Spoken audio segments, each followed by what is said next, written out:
Olá, quinto ano! Cheguei aqui para mais uma aula para vocês, hein? Hoje nós vamos estar concluindo nossa revisão para a nossa atividade, certo? Que vai acontecer a semana que vem. Vamos estar agora conversando, revisando o capítulo 6, os conflitos da colônia, tá bom? Mas antes disso, Tia Sam quer corrigir com vocês a atividade que eu deixei lá no Classroom, tá? De história do capítulo 5, né? Para não ficar nenhuma dúvida mais sobre a revisão do capítulo, tá certo?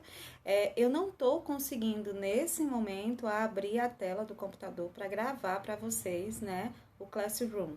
Mas aí a gente vai conversando, eu tenho a atividade impressa aqui e nós vamos corrigindo através dela, tá bom? Então, pega teu módulo, capítulo 6, abre teu computador na atividade de revisão da aula passada e vamos corrigir, vamos concluir essas aulas hoje, tá bom?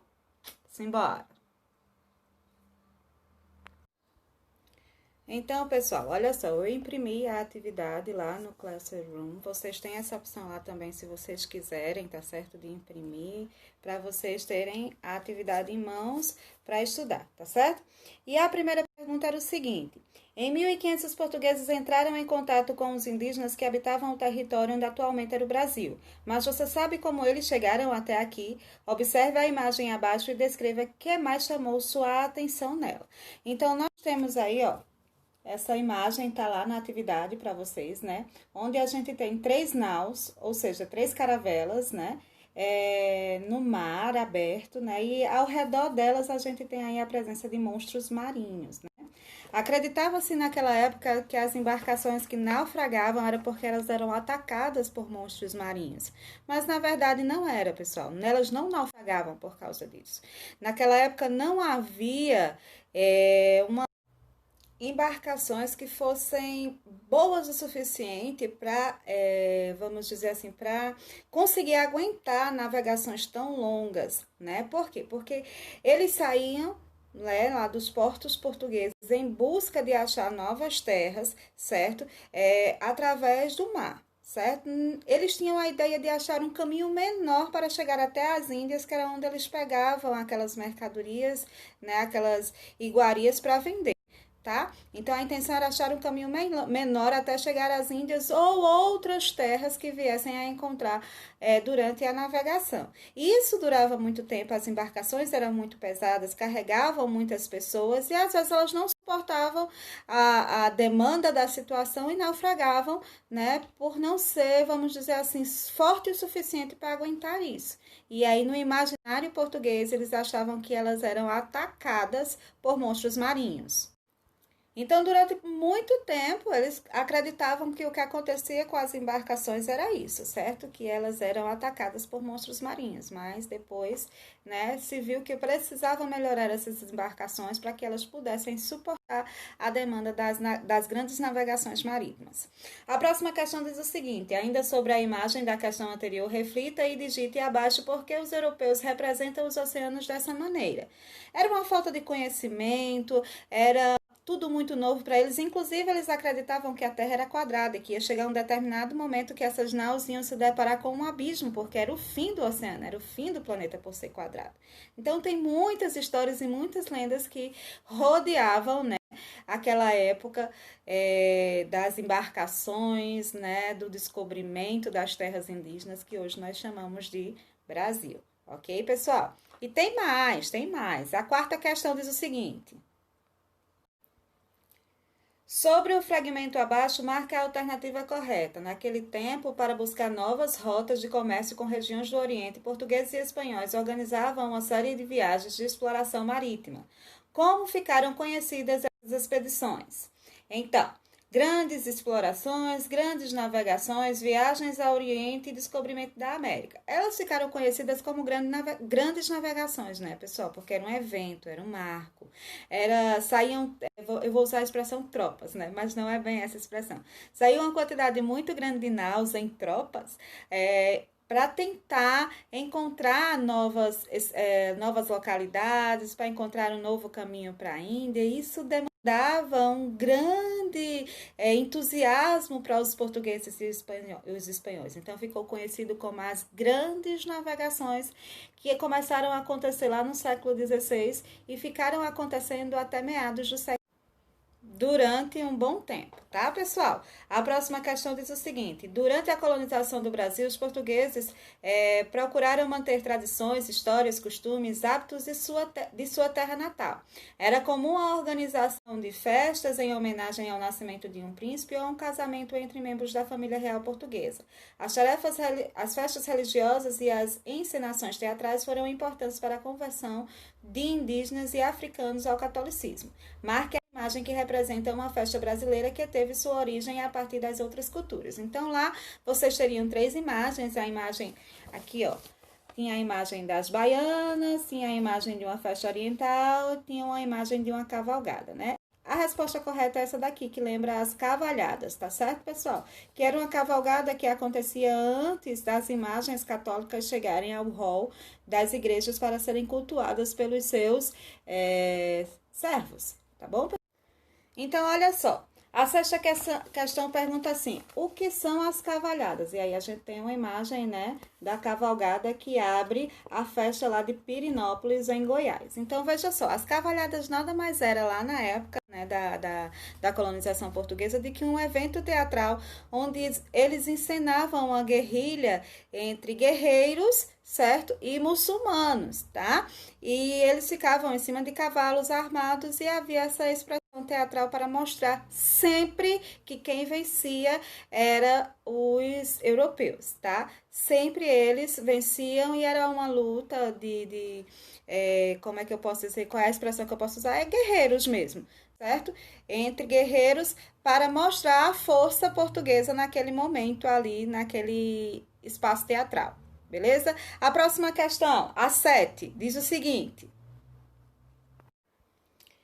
é possível afirmar que a cavalhada é uma forma de manter viva a memória sobre a história portuguesa no Brasil? Justifique. Sim, pessoal, é uma forma sim, porque através dela nós tivemos conhecimento de como as manifestações religiosas portuguesas aconteciam, né? E essa cavalhada ainda é muito presente nos dias atuais lá em Pirenópolis. Então, sim, é uma forma de manter viva essas tradições portuguesas aqui, né? Na nossa cultura brasileira, né, que está muito enraizada, muito cheia, né, das culturas africanas, espanholas, portuguesas e indígenas. E a próxima pergunta é: leia quantos nomes foram dados às terras em que moramos. Então, tem inúmeras, né? Chamaram ela de Terra de Veracruz, Terra de Santa Cruz, Terra Nova, Terra dos Papagaios. Aí, ele pergunta: quais características foram ressaltadas em cada nome escolhido pelos portugueses para as novas terras brasileiras? Então, quais foram dessas alternativas aí que fizeram com que as características ficassem tão ressaltadas? Foi a presença da cruz e o relevo, a quantidade de palmeiras e a presença de animais exóticos, a cultura indígena e as tradições portuguesas, ou a fé católica e a fauna, flora do território? Certo? A resposta correta para essa pergunta aí, gente, é a fé católica, a fauna e a flora do território, né? Essa presença abundante do colorido que nós temos aqui, né, dos nossos animais, essa presença abundante que naquela época era mais ainda do verde, das palmeiras que eles encontraram unidas à fé católica, fez com que eles escolhessem esses nomes todos, né, para a terra que finalmente foi ser chamada de Brasil.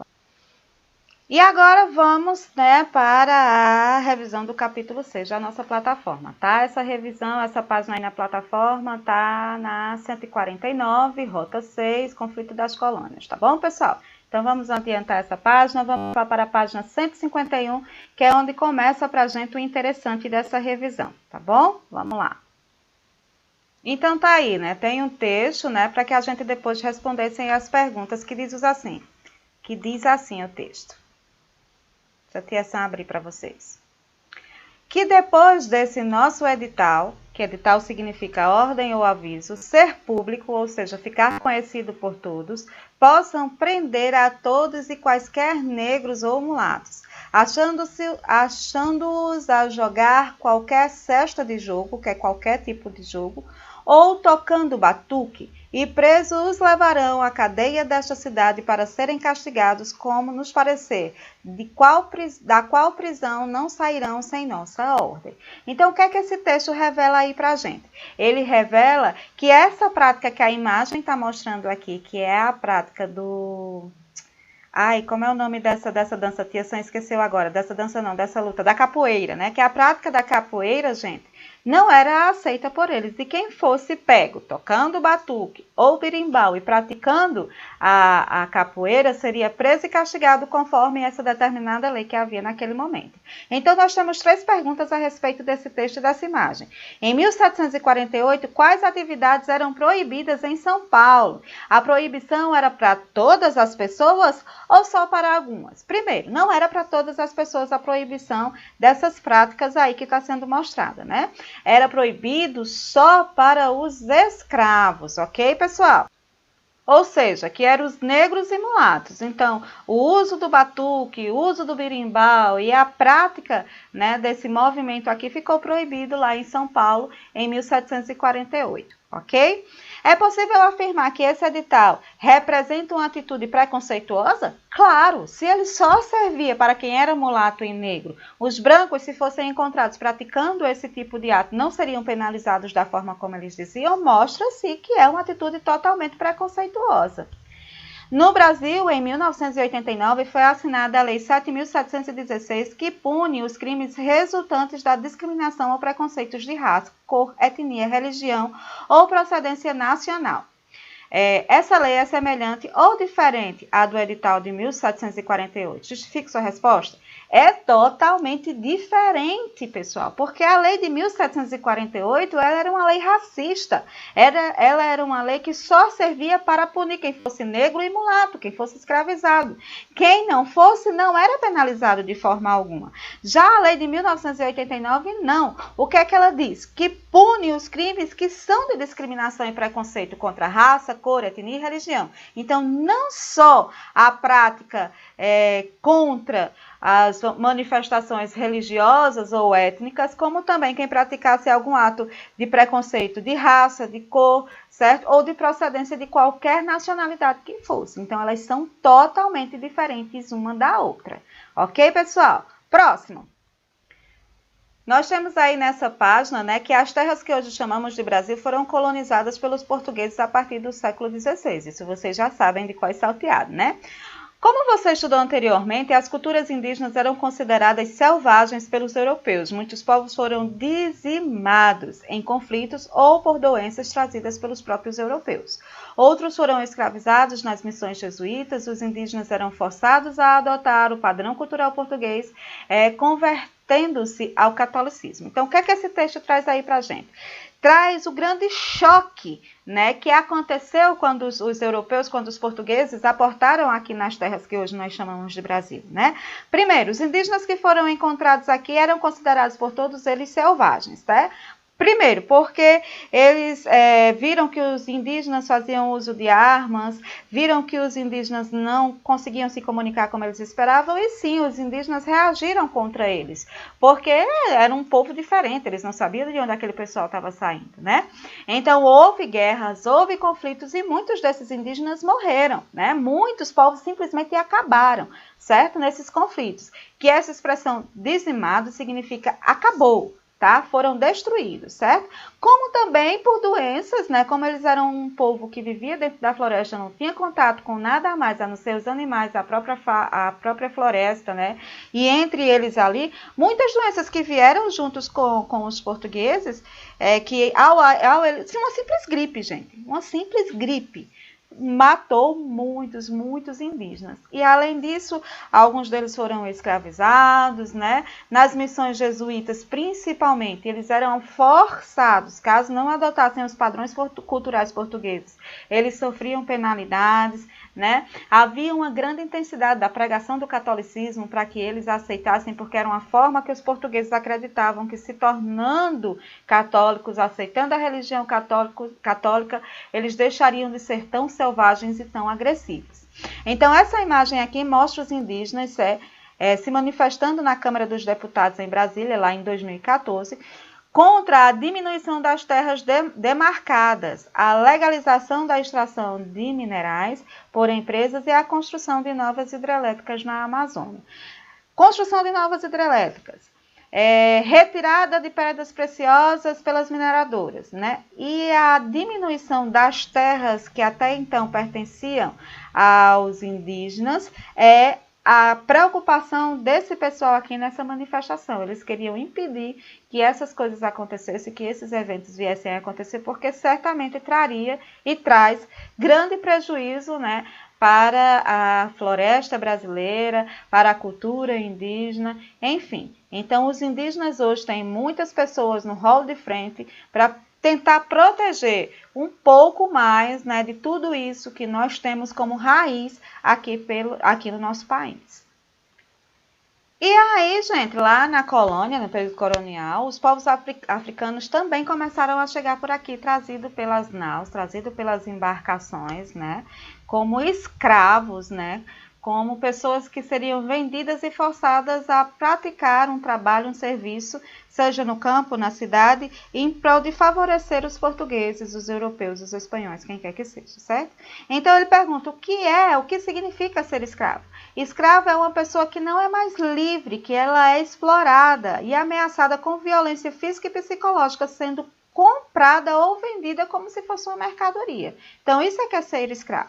Então, eu gostaria que vocês, esse mesmo textozinho tem no módulo de vocês, tá certo? Eu gostaria que vocês grifassem isso aqui, o que significa ser escravo, tá certo? Então, você vai grifar isso aqui no seu módulo, tá bom?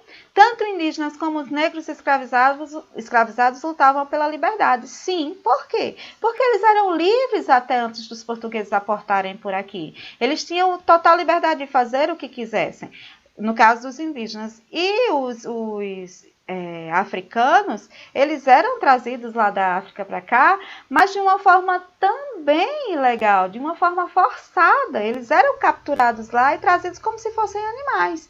Então, eles lutavam muito para que isso acabasse. E, atualmente, seus descendentes permanecem lutando com isso, né? Tentando garantir que os seus direitos e a valorização da sua identidade permaneça livre, viva, né? E aí ele vai pedir para vocês pesquisarem em jornais e revistas, né, as conquistas que a população negra teve, as indígenas também, até os dias atuais. Isso aqui eu já pedi para vocês fazerem em um outro momento. E tá aí a imagem, né, da Marcha do Dia da Consciência Negra no município de São Paulo, que acontece todo dia 20 de novembro, tá? Não sei se esse ano vai acontecer por causa da pandemia, mas já é um marco, já é histórico na cidade. A data é contra a luta, marca o movimento contra a luta de preconceito racial, ok, pessoal? E tá aí essa outra imagem de uma mulher branca rodeada por escravos, inclusive crianças escravizadas. Essa imagem aí é de Debré, né, que retrata essa cena doméstica de uma casa dos colonos lá em 1823, né?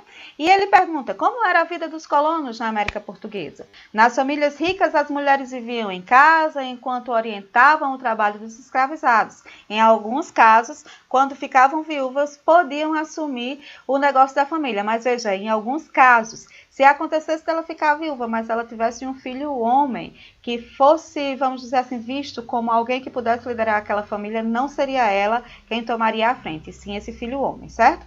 Os filhos dessa família poderiam estudar em casa, com professores particulares, mas isso era mais comum para os meninos. Nem sempre as meninas eram educadas, tinham o acesso a serem letradas aos estudos. As mulheres pobres trabalhavam em diferentes ofícios para sustentar a família, Muitas empregavam-se como lavadeiras, cuidavam de pequenas roças e criavam animais, tá certo? Então, como era a vida dos colonos, vocês vão grifar tudo isso aqui no módulozinho de vocês, que tudo isso aqui mostra como era a vida, né, nas casas coloniais da América Portuguesa, a vida dos americanos não, desculpem, a vida dos portugueses aqui na América no período colonial, ok, pessoal? E aí o capítulo prossegue agora falando das revoltas que aconteceram na colônia, que são de extrema importância, como a Conjuração Mineira, a Conjuração Baiana, entre tantas outras que Tia Sam falou para vocês, né, em aulas separadas. Vocês podem buscar lá, né, na plataforma onde estão as videoaulas, que vocês vão encontrar todas essas aulas mostrando cada conjuração, a sua identidade, o que é que eles buscavam resgatar, o que é que eles lutavam, quais foram as suas consequências, tá certo?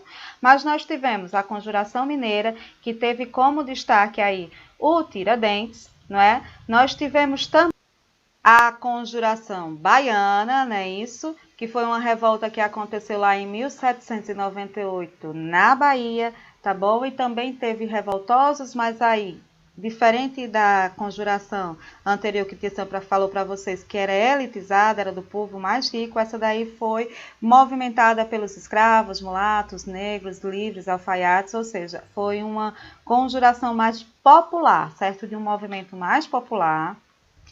E por fim, a plataforma vai trazer aí para vocês atividades, né, que é bom que vocês refaçam, que também é uma forma de revisar, como também as atividades no módulo, tá certo, pessoal? Então, termino por aqui a revisão do nosso capítulo 6, tá certo? Vou deixar a atividade para vocês lá no Classroom, façam a atividade, tá bom? Estudem bem direitinho para se sair bem na atividade da semana que vem, tá certo? Então, um cheiro grande para vocês e até a próxima aula. Tchau, tchau!